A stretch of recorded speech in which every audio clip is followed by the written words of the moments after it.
Sudhagad education सोसायटीचे पूर्व प्राथमिक, प्राथमिक, माध्यमिक व उच्च माध्यमिक विद्यालय कळंबोली मराठी, हिंदी, इंग्रजी, उर्दू माध्यम यांच्या सौजन्याने शैक्षणिक व्हिडिओमध्ये आपलं सर्वांचं स्वागत आहे.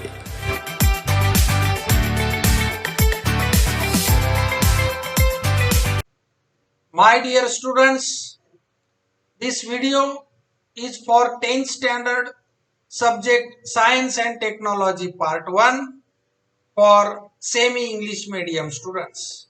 Lesson number 4, Effects of Electric Current. This is third video out of 4 videos of this lesson. Students, in this video, we are going to learn electromagnetic induction, then Faraday's law of induction, after that Fleming's right hand rule, and in last of this video we will take the information of electric generator. Now we see about electromagnetic induction. आता electromagnetic induction म्हणजे काय ते आपण समजून घेऊया. We have seen in the previous section that if we keep an electric conductor in a magnetic field such that direction of the current flowing through the conductor in perpendicular to the magnetic field, then the force is exerted on the conductor because of this the conductor moves. या अगोदरच्या video मध्ये आपण शिकलो, जर electric conductor मधून electricity flow होत असताना जर हा कंडक्टर आपण मॅग्नेटिक फील्ड मध्ये अशा पद्धतीने ठेवला जेणेकरून विद्युत धारेची दिशा आणि मॅग्नेटिक फील्ड हे परस्परांना परपेंडिक्युलर आहेत, अशा वेळेस कंडक्टरवर फोर्स ऍक्ट होतो. हे आपण अगोदरच्या व्हिडिओ मध्ये शिकलो आहोत. But if an electric conductor is moving in magnetic field, याच्याऐवजी समजा जर इलेक्ट्रिक कंडक्टर मॅग्नेटिक फील्ड मध्ये मूव्ह झाला म्हणजे वाहक तारच हलवली. लक्षात घ्या, मॅग्नेटिक फील्ड स्थिर ठेवलं आणि तार हलवली. If an electric conductor is moving in magnetic field or magnetic field around a stationary conductor is changing, किंवा कंडक्टरच्या सभोवती असलेलं मॅग्नेटिक फील्ड जर मध्ये बदल केला, हालचाल घडवून आणली, व्हॉट विल हॅपन, तर काय होईल? In order to find out the answer of this question, research was done by the great scientist Michael Faraday. या प्रश्नांचे उत्तर शोधण्यासाठी मायकल फॅरेडे या महान शास्त्रज्ञांनी संशोधन केले. In the year 1831 Faraday showed that an electric current can be produced in a conductor with the help of a moving magnet. या शास्त्रज्ञांनी असं दाखवून दिलं की हलत्या चुंबकाचा उपयोग करून विद्युत वाहकामध्ये विद्युत धारा निर्माण करता येते. Michael Faraday showed that an electric current can be produced in a conductor with the help of a moving magnet. Look at this figure 4.16. In this figure, this is solenoid coil. This solenoid coil is connected to the battery, and this is another coil which is connected to the galvanometer. हे galvanometer आहे. याचं काय काम आहे की या coil मधून जर विद्युत धारा वाहत असेल तर हे गॅल्व्हनोमीटरचा काटा डिफ्लेक्ट होणार. लक्षात घ्या. तर this is the use of galvanometer. So, and this is second figure 4.16b. When a current is passing through the solenoid coil, and the coil is displaced laterally with respect to the coil. म्हणजे same construction आहे या एक्सपेरिमेंटचं सुद्धा बघा. ही coil मात्र या ठिकाणी या solenoid coil मधून विद्युत धारा वाहत असताना ही कॉइल मागे पुढे असं हलवायचं आहे, हालचाल करायची, मूव्ह करायचं, हे लक्षात घ्या. या डायग्राम तुमच्या लक्षात आल्या असतील. Then complete the circuit as shown in figure 4.16a. याचं सर्किट कंप्लीट करायचंय प्लग ऑन करून. Discuss about and select the components as required. In this experiment, if we open the plug key and make the current 0 in the coil, the pointer of the galvanometer deflects to a side and quickly comes back to 0. आता या circuit मधले plug की open केली म्हणजेच current flow बंद झाल्याबरोबर गॅल्व्हनोमीटरचा काटा अशा पद्धतीने डिफ्लेक्ट होऊन तो 0 वर येतो. The pointer of the galvanometer deflects to a side and quickly comes back to 0. If the current in the coil is started again, समजा पुन्हा याच्यातलं करंट चालू केलं, the pointer again deflects to the other side and then returns quickly to 0. म्हणजे त्यावेळेस पुन्हा तो गॅल्व्हनोमीटरचा काटा हा पुन्हा डिफ्लेक्ट होतो आणि पुन्हा जागेवर येतो 0. Now when the current is flowing through the solenoid coil, समजा आता ह्या डायग्राम कडे बघा. या डायग्राम मध्ये समजा करंट फ्लो होत आहे and solenoid coil is displaced with respect to the coil. समजा now when the electric current is flowing through the solenoid coil and solenoid coil is displaced with respect to the coil, the current is still produced in the coil. समजा हे solenoid coil पुन्हा move केलं तरी सुद्धा या coil मधलं current produce होत आहे असं आपल्याला लक्षात येतं. What can be inferred from these two experiments? हे जे दोन प्रयोग आता आपण जस्ट पाहिले त्याच्यावरून आपण काय निष्कर्ष काढू शकतो? Even if solenoid coil is kept stationary, a change in current in the solenoid coil produce a current in the coil. Even if the solenoid coil is kept stationary, a change in current in the solenoid coil is produced a current in the coil. जरी हे solenoid coil स्थिर ठेवलं आणि त्याच्यातील current मध्ये बदल केला तरी सुद्धा या कॉइल मध्ये या दुसरं जे हे कॉइल आहे याच्यामध्ये करंट प्रोड्यूस होतं. If the solenoid coil is moved towards or away from the coil, we see a deflection in the galvanometer also. जर आपण हे सोलेनॉइड कॉइल याची हालचाल केली अशी मागे पुढे तरी सुद्धा आपल्याला या गॅल्व्हनोमीटरच्या काट्यामध्ये डिफ्लेक्शन दिसून येते. The faster is the displacement of the solenoid, larger is the deflection of galvanometer pointer. जर आपण हे डिफ्लेक्शन सोलेनॉइड कॉइलचं डिफ्लेक्शन फास्ट केलं असं तर या काट्याचं गॅल्व्हनोमीटरच्या पॉइंटरचं डिफ्लेक्शन हे जास्त होतं. If the current in the solenoid coil change, the current is produced in the coil. जर म्हणजेच काय या सोलेनॉइड कॉइल मधलं करंट चेंज झाला तर या कॉइल मध्ये करंट प्रोड्यूस होतं. A current is produced in the coil, or if the solenoid coil is moved towards the coil आणि हे सोलेनॉइड कॉइल जर या कॉइलच्या दिशेने सरकवलं मूव्ह केलं then also current is produced in the coil. Let us see Faraday's law of induction. Thus we see that if a current is switched off or switched on in the solenoid coil, a current is induced in the coil. Just आपण जे experiment पाहिले त्याच्यामध्ये जर current switch off केलं किंवा solenoid coil मधील current हे switch off केलं किंवा स्विच ऑन केलं तर ते दुसऱ्या कॉइल मध्ये करंट इंड्यूस होतं हे आपण जस्ट पाहिलं. Such as induction is also observed when the current in the solenoid coil is increased or decreased.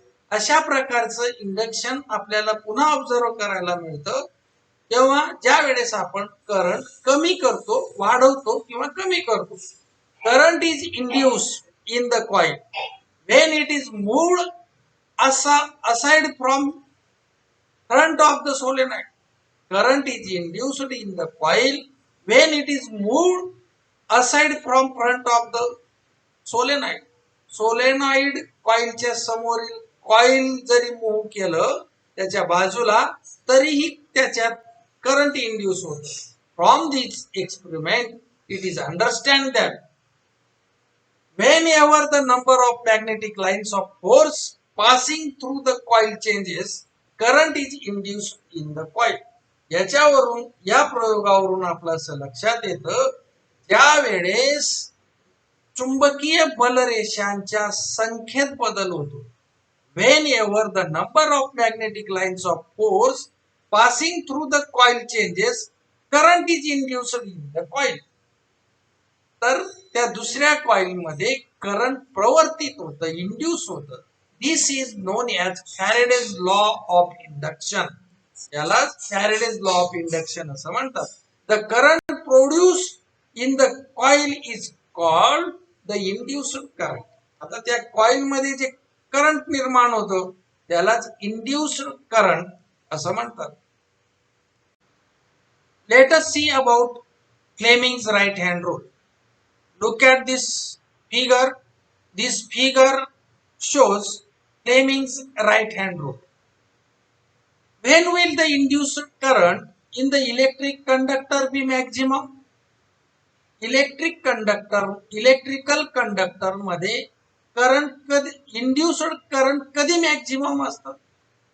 It will be maximum when the direction of motion of the electric conductor is perpendicular to the magnetic field. ज्या वेळेस वाहकाच्या गतीची दिशा ही magnetic फील्डला perpendicular असेल त्यावेळेस induced current हे maximum असतं.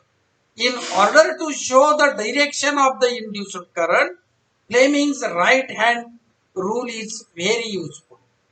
Induced करंटची दिशा दाखवण्यासाठी फ्लेमिंगच्या राईट हँड रूलचा उपयोग होतो. Stretch the thumb, the index finger and the middle finger in such a way that they will be perpendicular to each other. आता उजव्या हाताचा अंगठा, तर्जनी आणि मधले बोट हे असं स्ट्रेच करायचं आहे की ते एकमेकांना परपेंडिक्युलर असलं पाहिजे. In this position the thumb indicates the motion of the conductor. अशा वेळेस अंगठा हा वाहकाच्या गतीची दिशा दाखवतो. The index finger the direction of the magnetic field. जी तर्जनी आहे ती मॅग्नेटिक फील्डची दिशा दाखवते. And the middle finger shows the direction of the induced current. आणि हे मधलं बोट हे इंड्युस्ड करंटची दिशा दाखवते. This rule is known as Fleming's right hand rule. Let us see about electric generator. Look at this figure and try to understand the construction of electric generator. This is the coil and this coil is connected to this galvanometer. This B1 and B2 are carbon brushes and this R1 and R2 is conducting wires, conducting rings. These are two magnets. In between two magnets here is magnetic field. So this is the construction of electric generator. We have seen the experiment based on electromagnetic induction. The current produced in these experiments was very small magnitude. आपण यापूर्वी electromagnetic इंडक्शन्सवर आधारित असे प्रयोग पाहिले. याच्यामध्ये खूप कमी प्रमाणामध्ये विद्युत निर्मिती झाली. But the same principle can be harnessed for the use of mankind to produce large current. Here, mechanical energy is used to rotate the current carrying coil in the magnetic field. याच्यामध्ये आपण असं बघतो की हे जे coil आहे हे coil फिरवण्यासाठी मेकॅनिकल एनर्जी म्हणजे यांत्रिक ऊर्जा वापरली जाते अराउंड द ऍक्सेल, देअरबाय प्रोड्युसिंग इलेक्ट्रिसिटी. म्हणजे याच्यामध्ये या मॅग्नेटिक फील्ड मध्ये एक कॉइल फिरवण्यासाठी यांत्रिक ऊर्जेचा वापर केला जातो आणि विद्युत ऊर्जा निर्माण केली जाते. Figure 4.20 shows a copper coil ABCD kept between the two poles pieces of a magnet. या डायग्राम मध्ये आपण बघतोय की हे ABCD एक कॉइल या दोन मॅग्नेटच्या मध्ये ठेवलेला आहे. The two ends of the coil are connected to the conducting rings R1 and R2 via carbon brushes. आता याच्यामध्ये हे कॉइल हे the two ends of the coil are connected to the conducting rings R1 and R2. या कॉइलची दोन टोके R1 आणि R2 या conducting रिंगला जोडलेली आहेत. B1 आणि B2 या ब्रशेसच्या माध्यमातून ते या रिंगला जोडलेली आहेत हे लक्षात घ्या. Both the rings are fixed to the axle but there is a resistive coating between the ring and axial.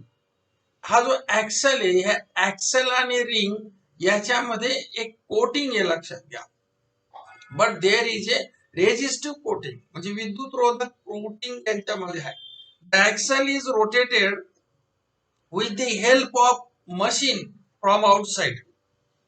याच्यामध्ये हा ऍक्सल बाहेरील यंत्राद्वारे रोटेट केला जातो आणि because of this the coil ABCD starts rotating. त्यामुळे हे कॉइल जे आहे ABCD हे रोटेट व्हायला सुरुवात होते. The stationary carbon brushes B1 and B2 are connected to the galvanometer which shows the direction of the current in the circuit. आता हे जे ब्रश आहेत B1 आणि B2 हे या गॅल्व्हनोमीटरला जोडलेले आहेत आणि गॅल्व्हनोमीटरच्या डिफ्लेक्शन वरून गॅल्व्हनोमीटर मधील जो पॉइंटर आहे याच्या डिफ्लेक्शन वरून आपल्याला विद्युत धारेची दिशा आपल्याला याच्यावरून लक्षात येते. Upon rotating the axle the branch AB goes up and branch CD goes down. Upon rotating the axle हा ऍक्सेल रोटेट झाल्यावर रोटेट होत असताना AB ही बाजू कॉइलची AB ही बाजू वर ढकलली जाते वर जाते आणि CD ही बाजू खाली ढकलली जाते. That is the coil ABCD rotates clockwise.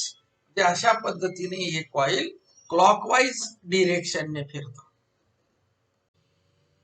According to Fleming's right hand rule, electric current is produced in the branches AB and CD in the direction AB and CD.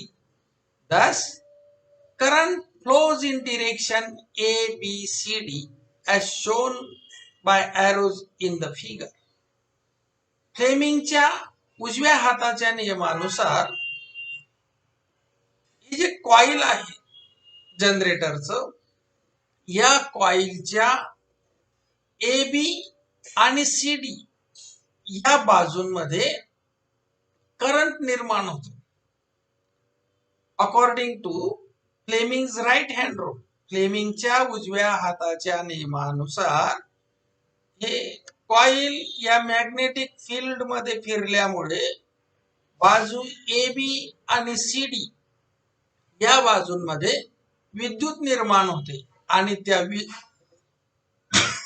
त्या विद्युतची दिशा ए बी सी डी अशी असते. हे arrow दाखवलेत बघा. ही arrow म्हणजेच it is the direction of the current. In external circuit, the current flows from B2 to B1 through the galvanometer. परंतु हा जो बाहेरचा परिपथ आहे याच्यामध्ये B2 पासून करंट हे गॅल्व्हनोमीटर मध्ये येईल आणि गॅल्व्हनोमीटर मधून हे करंट B2 पर्यंत जाणार आहे. म्हणजे अशा पद्धतीने याची दिशा आहे करंटची.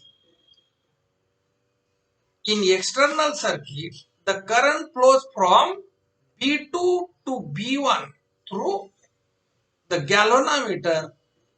If instead of one loop of coil, आता बघा या डायग्राम मध्ये फक्त सिंगल लूप दाखवलेला आहे, एक कुंडल दाखवलेलं आहे. If instead of one loop coil, a coil consisting of several turns is used, the current of magnitude several times flow. जर या कॉइल मध्ये एका लूपच्या ऐवजी जर अनेक लूपने वेढे दिलेले असतील, अनेक टर्न्स असतील लूपचे, तर मात्र या कॉइल मधून जेवढे जास्त वेढे तेवढ्या पटीत करंट निर्माण होईल, करंट हा फ्लो होणार. After half rotation the branches AB takes the place of branch CD and branch CD takes the position of branch AB. Obviously, हे अर्धा रोटेट झाल्यानंतर आफ्टर हाफ रोटेशन म्हणजे काय होईल, ही बाजू AB बाजू सुरुवातीला नॉर्थ पोल कडे आहे, ती साऊथ पोल कडे जाणार. CD ही जी बाजू आहे ती नॉर्थ पोल कडे येईल. म्हणजे एबी ब्रांचची ही पोझिशन सीडी ब्रांच घेणार आणि सीडी ब्रांचची पोझिशन एबी ब्रांच घेणार. Therefore induced current goes as DCBA. आणि म्हणून या बाजूंची दिशा बदलल्यामुळे करंटची दिशा बदलणार बघा, ती DCBA अशी होणार. सुरुवातीला नॉर्थ पोल कडे BA किंवा AB आणि साऊथ पोल कडे DC बाजू असल्यावर करंटची दिशा कशी असणार, ABCD. परंतु या बाजूंची आदला बदल झाल्यानंतर करंटची दिशा DCBA अशी होणार. But the branch BA is always in contact with brush B1. म्हणजे पण बघा, जरी ही ब्रांचची आदला बदल झाली, पोझिशनची बदल झाला, पोझिशन मध्ये बदल झाला, तरी सुद्धा BA ही ब्रांच सतत B1 या ब्रशच्या कॉन्टॅक्ट मध्ये असते आणि CD ही ब्रांच B2 या ब्रशच्या कॉन्टॅक्ट मध्ये असते. But branch AB is always in contact with the brush B1 and branch DC is in contact with brush B2. Hence the external circuit current circuit flows from B1 to B2. म्हणून बघा, ही बाजूंची आदला बदल झाल्यामुळे पुन्हा काय होईल, करंटचा फ्लो मात्र इथं बदलणार आहे, दिशा बदलणार. की अगोदर B2 टू B1 होती बाहेरच्या सर्किट मध्ये करंटची दिशा, आता काय झाली, बाजूंची आदला बदल झाल्यामुळे B1 टू B2 झालेला आहे. That is opposite to the previous half rotation. ज्या अगोदरच्या अर्ध परिवलनाच्या वेळेस असलेली जी करंटची दिशा होती ती उलट झाली आहे. This repeats after every half rotation and alternating current is produce. याच्यामुळे प्रत्येक अर्ध परिवलनानंतर हे असं घडतं व अल्टरनेटिंग करंट म्हणजे प्रत्यावर्ती विद्युत धारा निर्माण होते. This repeats after every half rotation and alternating current is produced. This is what is called and AC generator. म्हणून अशा प्रकारचे हे जे जनरेटर आहे याच्यामध्ये अल्टरनेटिंग करंट निर्माण होतो. आणि अल्टरनेटिंग करंट म्हणजेच काय? AC generator. Alternating current produce करणारं जनरेटर म्हणजेच काय? AC generator. एसी हे ॲब्रिव्हिएशन आहे अल्टरनेटिंग करंटचं. सो म्हणून याला एसी जनरेटर असं म्हणतात. So now use your brain power, draw the diagram of DC generator, then explain as to how the DC current is obtained. आता तुम्ही काय करायचं? एसी जनरेटर तुम्ही पाहतात, डीसी जनरेटरची डायग्राम काढायची आहे आणि डीसी करंट कसं मिळतं ते एक्सप्लेन करायचं आहे. So students, from this lesson only numerical part is remaining. In our next video we will going to learn numerical examples of this lesson. Thank you.